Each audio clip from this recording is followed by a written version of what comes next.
Had a fella pull into my Iowa shop last week with a Massey Ferguson 135 whose battery had gone flat twice. Starter rolled over like it had a sack of feed tied to it. He had already bought a new battery.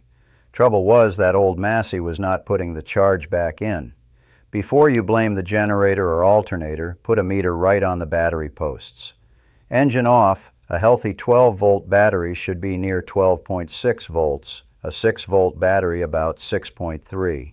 Start the tractor, bring it to a fast idle, and watch the meter.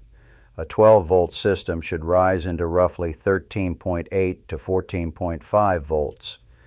A 6-volt setup should run about 7.0 to 7.4. If it never climbs, you have a charging problem, not just a weak battery. Next, check the simple stuff that gets overlooked. Clean the battery posts and ground strap to bright metal.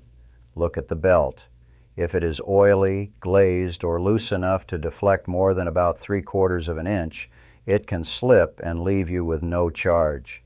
If yours still has the original generator, inspect the brushes and every regulator connection.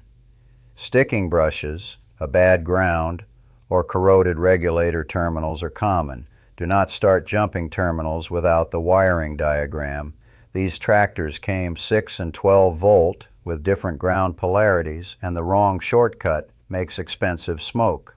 On an alternator conversion, pay attention to the little exciter wire.